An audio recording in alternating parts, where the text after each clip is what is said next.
Salut à tous, ici Ryuda, et aujourd'hui on va parler de Doctor Strange and the Multiverse of Madness.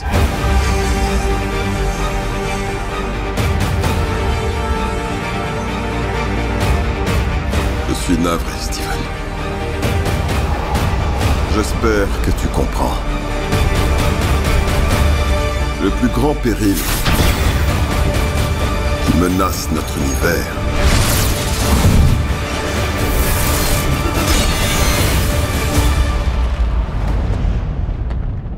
c'est toi. Les choses viennent de t'échapper.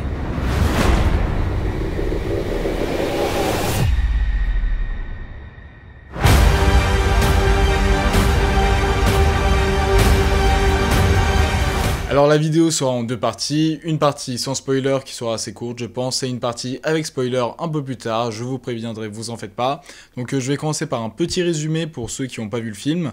Donc en fait Doctor Strange, donc Stephen Strange, est en pleine période de questionnement de soi-même, en plein dilemme philosophique où il se demande comment aurait été sa vie s'il avait fait tel ou tel choix. C'était sans compter l'intervention d'America Chavez, un nouveau personnage capable de voyager entre les dimensions, que Strange va découvrir, enfin il le connaît déjà mais va pouvoir expérimenter le multivers. Mais Doctor Strange n'est pas le seul à avoir des regrets, on peut aussi compter Wanda Maximoff qui aimerait retrouver ses enfants. Et pour ça, quoi de mieux que kidnapper America Chavez qui peut voyager dans le multivers pour pouvoir arriver dans un univers où elle a encore ses enfants. Donc voilà, ça c'est le pitch de base, qu'est-ce que j'en ai pensé? Eh ben, le film j'attendais beaucoup et j'ai été un peu déçu. Je vais entamer avec plutôt ce que j'ai aimé du film, donc tout ce qui était l'aspect réalisation, donc après c'était Sam Raimi, pour ma part j'aime beaucoup, donc pour ceux qui connaissent pas c'est celui qui a fait les 3 premiers Spider-Man, mais je vais plutôt le référencer Sam Raimi comme étant le réalisateur des Evil Dead, parce qu'on retrouve beaucoup son côté horreur dans ce film, et ça j'ai vraiment beaucoup apprécié. Bon, à la base, ils avaient annoncé Doctor Strange 2 comme étant le premier film d'horreur Marvel. C'est pas trop le cas, mais quand même. Le film est en PG-13, c'est-à-dire qu'on peut pas le voir en dessous de 13 ans, alors qu'il y a vraiment des aspects horreur et surtout gore qui sont arrivés à passer à travers les mailles du filet, donc pour ça, bravo Rémi. Un qui m'a fait vraiment surkiffer, c'est qu'on est en train de regarder un film qui s'appelle Multiverse of Madness, et donc on pourrait se dire, tiens, et si notre univers faisait partie de ce multivers, et vu qu'il y a tout ce voyage à travers la dimension et tout, il y a des moments où des personnages qui sont capables de voyager à travers la dimension se tourne vers la caméra et nous regarde nous directement spectateurs.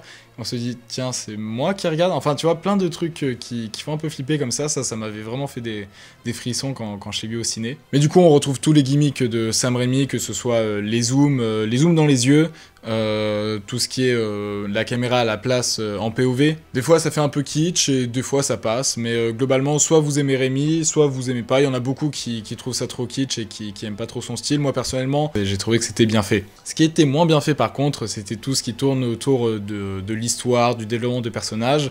Faut savoir que Doctor Strange 2 à la base était censé sortir avant No Way Home, et donc vous aurez peut-être remarqué mais ça a un peu changé.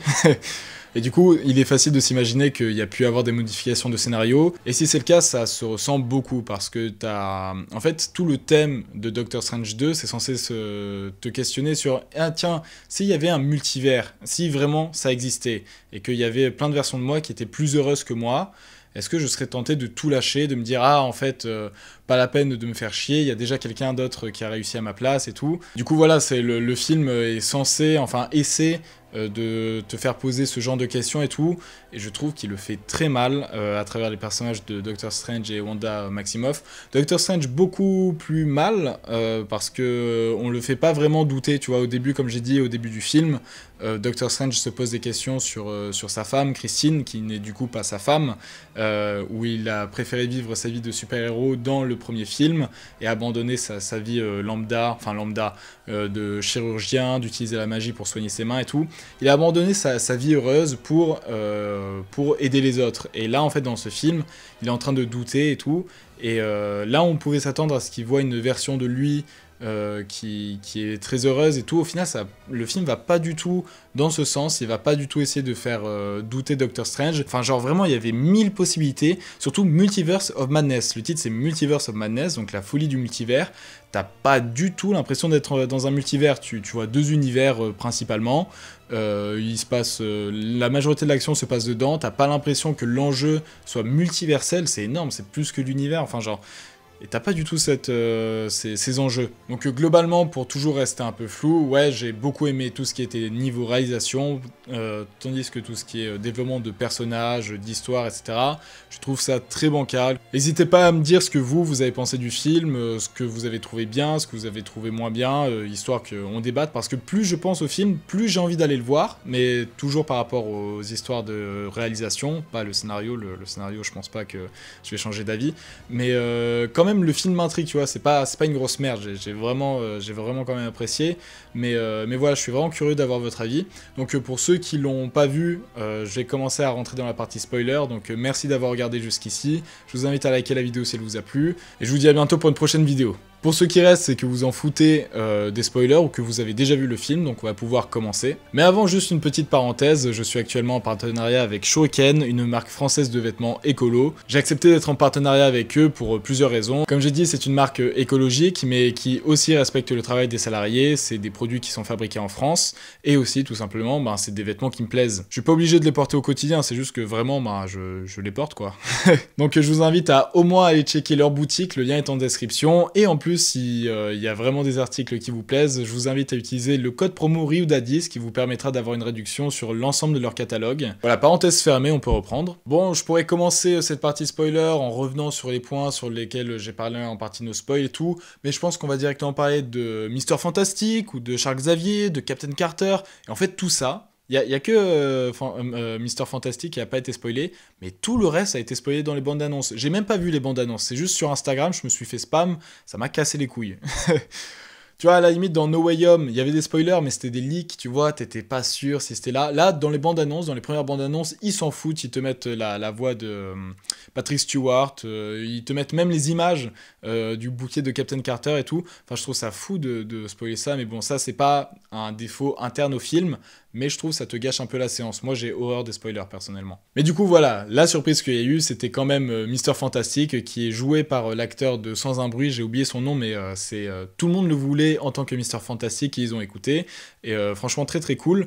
Il y a plein de trucs trop bizarres, tu te poses des questions sur cette dimension, comment ils peuvent être aussi proches des faits de notre dimension habituelle du MCU, avec autant de divergences. Enfin, je sais pas si vous voyez, mais par exemple, il y a des robots Ultron, mais dans ce cas-là, il est où Tony Stark? En plus, c'est grâce à lui qu'il y a eu les Avengers qui se sont plus ou moins formés. Enfin, je sais pas, il y a plein de questions. C'est cool d'avoir des mystères, mais c'est que là, tu remets un peu en doute la pertinence de cet univers, tu vois. Ils disent que la dimension du MCU, c'est la Terre 616. Alors que non, vraiment non. La Terre 616, c'est celle des comics. Donc voilà, rien à voir. Et la dimension du MCU, je crois c'est 99999 4x9, donc 9999. Et du coup, je trouve que ça te fout un bordel enfin, j'en sais même pas logique avec le reste du multivers, tu vois, que ce soit les comics, etc. Enfin, du coup, tous sont censés faire partie du même multivers. Et là, on est en train de te casser toute cette logique. À la fin de WandaVision, qui normalement avait fait le deuil de ses gamins, au final, là, elle veut les retrouver dans d'autres dimensions, alors qu'elle les avait créés d'une part. Bon, peut-être qu'elle peut plus les fabriquer, mais je sais pas comment, enfin, je sais pas pourquoi. Enfin, il y a plein de trucs qui sont trop bizarres comme ça, mais tu vois, ça, à la limite, c'est vraiment pas ce qui me dérange le plus. Ce qui m'a vraiment dérangé, c'est le développement de personnages, avec Wanda qui, ok, elle était trop stylée tout le long du film, encore une fois. Par exemple, je vous décris une scène pour ceux qui l'ont pas vu ou même ceux qui l'ont vu, ça j'ai adoré. Wanda va s'attaquer au temple de Camartage, donc le temple où sont entraînés les sorciers, où a été entraîné Doctor Strange notamment. Elle s'y rend pour en fait tout détruire et récupérer America Chavez, sauf qu'il y a plein de sorciers qui sont là pour l'arrêter. Et ils sont en train de faire un bouclier qui l'empêche de passer au travers. Et vu qu'elle n'est pas assez forte pour passer au travers, elle va utiliser la manipulation mentale, et ce moment est trop stylé, parce qu'elle essaie de chercher dans les regards des gens, et c'est souvent des regards cam. Wanda souvent se retourne vers la caméra, et t'as l'impression d'être directement visé par elle, donc ça c'est très très cool.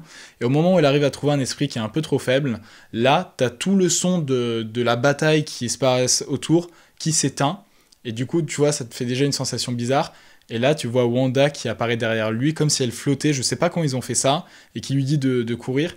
Et cette scène vraiment te donne des frissons. Enfin, tu vois, t'as des trucs qui sont vraiment incroyables avec Wanda. Toutes les scènes avec Wanda, presque toutes les scènes avec Wanda, j'ai kiffé parce qu'au niveau de la mise en scène, c'était vraiment incroyable. T'es à fond dans le truc.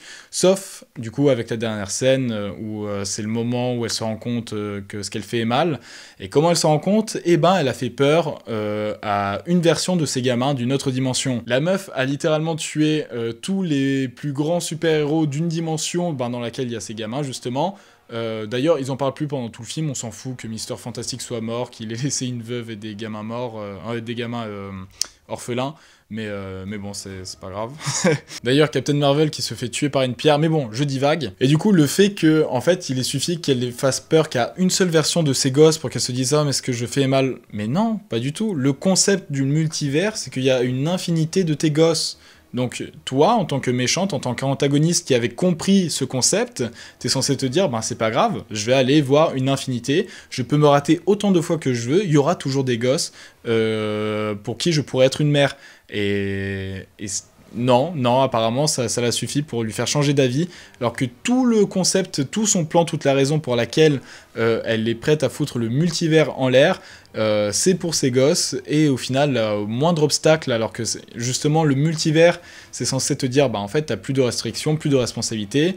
Et ben si, elle se sent responsable et elle meurt potentiellement, perso j'y crois pas mais on verra. En fait, voilà, je trouve que Doctor Strange 2 c'est un peu un gâchis, je trouve que ça tombe un peu à plat, je trouve ça vraiment dommage. Encore une fois, mis à part la réalisation que j'ai trouvé vraiment incroyable, et je fais pas juste mon fanboy Sam Raimi, il y a des trucs comme j'ai dit qui peuvent être kitsch et que vous pouvez pas aimer, et que même des fois moi ça me faisait bizarre, mais il y a vraiment des trucs qui m'ont vraiment donné des frissons. Et même, comme j'ai dit, Multiverse of Madness, tu t'attends à une folie de plein de dimensions, de plein de trucs qui te retournent la tête. Au final, comme je t'ai dit, tu vois que 2 dimensions, donc là celle où les super-héros se font tuer, et une autre dimension où il y a un Doctor Strange maléfique.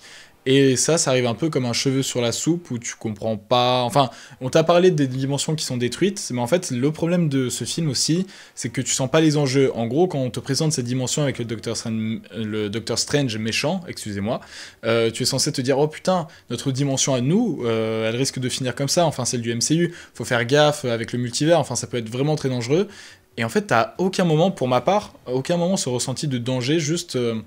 je sais pas comment dire, vraiment je suis tenté de revoir le film pour me refaire une idée parce que je ressors très mitigé. Il y a des trucs que j'ai adorés, des trucs que j'ai vraiment pas appréciés, et j'ai encore du mal à mettre les doigts dessus. Mais voilà, globalement je pense que je vais pas aller plus loin, il y a tout ce qui est niveau réalisation est vraiment plutôt bien foutu. Le problème c'est surtout le développement du concept, du multivers, qui est pas poussé assez loin, ainsi que le développement des personnages, qui est un peu absent. mais voilà, je trouve que vraiment Doctor Strange 2 c'est un gâchis, c'est dommage, c'est pas non plus une merde, comme je t'ai dit, je suis tenté de retourner le revoir. Mais voilà, à vous de me dire ce que vous avez pensé du film, ce que vous trouvez de bien ou de pas bien, de laisser un like sur la vidéo si elle vous a plu, de vous abonner, d'activer la cloche, enfin bon, tout le truc classique. Mais globalement, ouais, dites-moi surtout en commentaire ce que vous en avez pensé, que... Soit je vais voir le film une deuxième fois, soit je peux en discuter avec vous, histoire d'un peu me refaire mon avis. Donc voilà, c'était Ryuda, c'est la fin de cette critique sur Doctor Strange 2, je vous dis à bientôt pour une prochaine vidéo. Allez, ciao!